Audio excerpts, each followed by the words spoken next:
Hey there, welcome back to another theory video. In this video, we're going to be taking what we did in the last one, which was going over the treble clef note names, and we're going to be expanding it into talking about accidentals. Accidentals are little modifier symbols that we put in front of a note that tell us basically if the note is going to go up or down by half steps, or if it's going to cancel out. So there's really three different symbols that we're going to be looking at. Now before, when we did treble clef, we were just talking about, we just had notes, A through G. And if you put them on the piano, the notes that we were talking about before, or any kind of keyboard, were just these white keys. Okay, so like here's an E, here's a C, here's a D. So those notes that we were doing last time, they were just the white keys. If we add sharps and flats, which we're going to do, we're going to talk about how to, like, if you were playing the keyboard, how to move up, how to put a symbol on it that would show like that we're going to this key or this key instead of just the straight white keys. Okay, so that's kind of where we're going to be going today.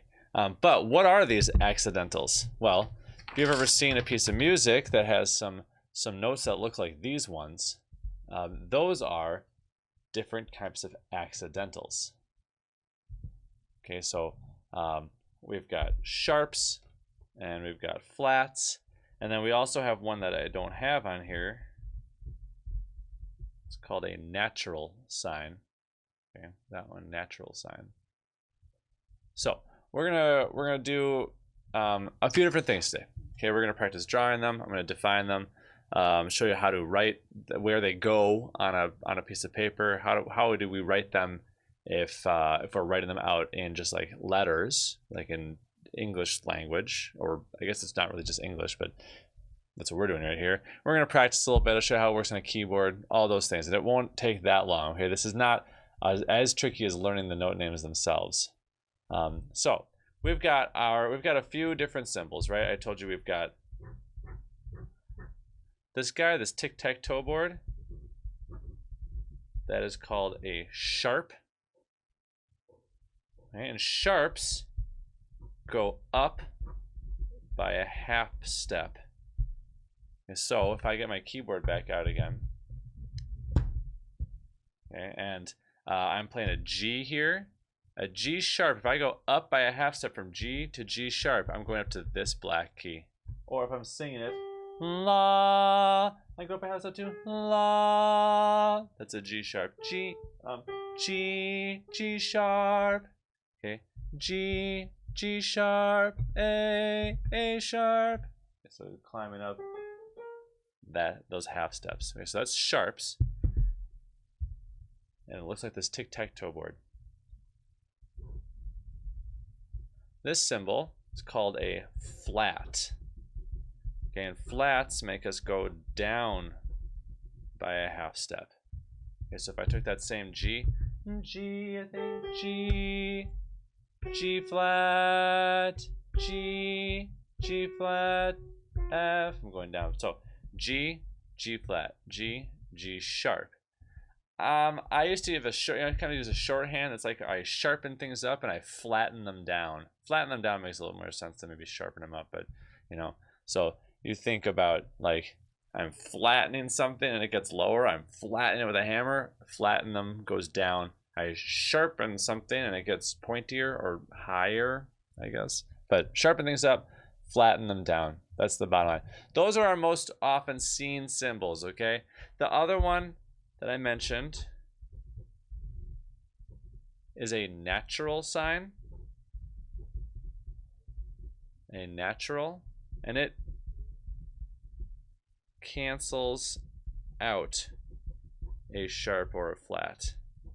Sorry, my writing got so small. Okay, natural cancels out a sharp or a flat. So if I've got a string of G sharps in a row and then I see a note that's a G natural, it's this one. Okay, all of the white keys are naturals. Technically, you can have sharps and flats that are the white keys as well, but this isn't a keyboard skills class. This is a singing class, right? So we don't need to worry about that so much. But the part of why we have naturals. I'm looking for something I can show you that would display why we have natural signs. All right, here we go. Okay, so here's a music excerpt. Okay, if I look up here in this measure, I've got G, B flat, G, B flat. Composers don't have to write another flat here. Okay, we just carry through flats and sharps throughout a whole measure, and then we have to, and then they cancel out on the next line, the next measure. But I know that this one's a B flat because it stays the same. But if I want to have a B natural, I have to write that natural sign there. Okay, so I've got G, B flat, G, still B flat, G, still B flat. Now B natural, A sharp.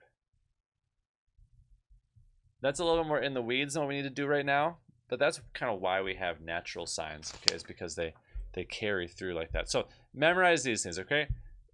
Sharp means you go up, flat means you go down, natural cancels out sharps and flats. Just cancels them out, makes them go away entirely. Okay, on the keyboard again, I've got C, C sharp, D, D flat, or E, E flat. So the flat name for this one is going to be what? If I know this is a flat, the A flat. Okay, again, this isn't a keyboard class, so I'm not going to go over keyboard stuff too much.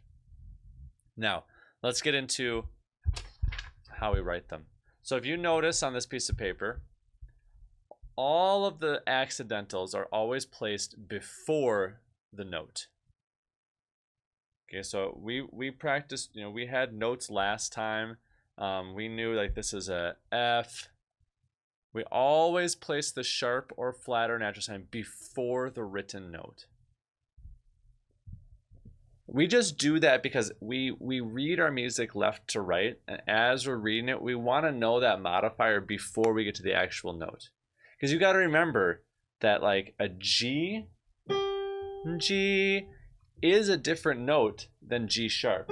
G sharp, G and G sharp are different notes. So we have to have that accidental, that modifier on there before we actually sing or play the note. We need to know that's there before. So when we're reading, we always put that accidental, the sharp or the flat, before the note that it affects. We always write before. Now, when we write out what the name of the note is, though, we write it out the way we speak it. Okay, so this is a little confusing. So that note without the flat, it's an A. When I write out my answer, I write A flat. Okay, we always put this accidental after the note when we're reading it. When it's on the music, the accidental goes before. When we're writing it out, it goes after. Okay, this note down here is a C flat. Up here, I think about what it is without the accidental. It's a D sharp. So it's not hard to answer these questions. You know, when you get this on a quiz, this isn't very hard to do, because as long as you know your treble clef notes, then you just take this symbol and you write it afterward. Okay, still got to remember what it means. It goes down from A by a half step, but A flat. Okay, this one is an F sharp. Right, not too hard, not too hard. F sharp, A flat, D sharp. Okay, if I'm going to practice writing them, let's see, I'll make a little test for myself. Okay, I draw my treble clef. Yeah, I want to write a G sharp and a B flat and an F sharp. Yeah, I'll just use whole notes. Okay, so G, I'm going to go up here. I'm going to be cool. I'll go up there. Or, I mean, it could be down here. Okay. Now, when I'm reading my music, this accidental needs to be before the note that it affects. Okay, so I draw it to the left of the note. B flat. Put a note on my B. Notice when I'm drawing these sharps and stuff and flats that the line goes through the middle of the sharp, or it's open in the middle, or the line goes through the middle of the flat. My F sharp, I'll draw both of them that are on the staff. Okay, there's my F sharps. Then maybe I want to cancel out. I want to do an F natural. There's my F naturals. All right, easy peasy.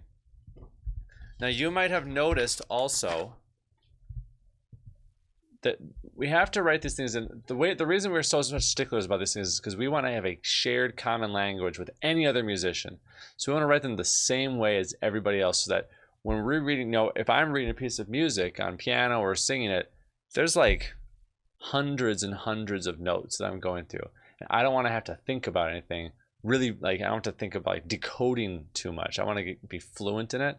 It'd be kind of like if you were reading the sentence in English and like, you don't want to have to, sometimes if it's like an occasional typo, like some of the letters in the middle of a word are mixed around, you can kind of figure out what it means. But you don't want to do that for every single word. That would be really confusing. So we try to make this as standardized as possible. Okay.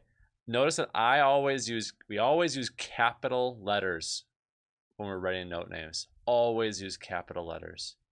Okay, you might be tempted to write like E flat. We just don't do that. Okay, sometimes this can mean like a minor, meaning like E minor. And we always use, or let's say that you have this one right here, okay? If you wrote lower cases, I sometimes get a test back that looks like this. I don't know what this means. This doesn't look like anything, right?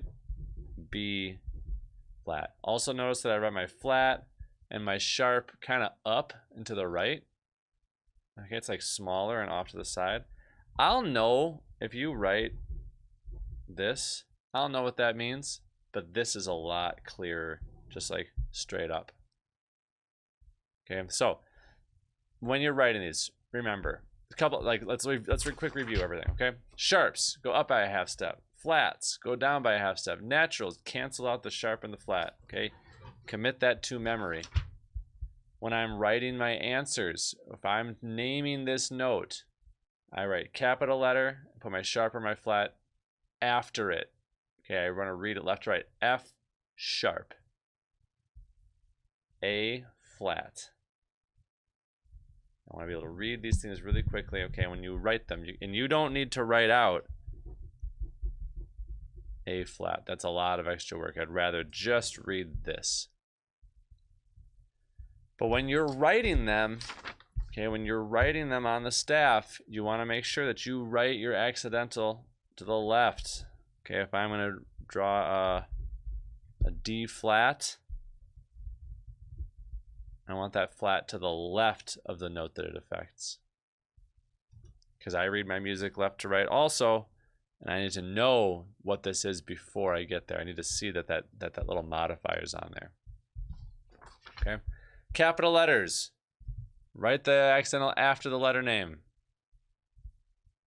If you're writing the note and the music on your staff paper, write the accidental before. So on the music, it goes before. When you write it in letters, it goes afterward, and use capital letters. Those are the big things. Those are the biggies. Okay. If you are successful with those, you'll be golden. You can find worksheets for these kinds of things online. If you're in my class, you'll be able to find it on Google Classroom. Just a packet of worksheets to practice with. That's it on this topic, and I will see you in the next one. Bye.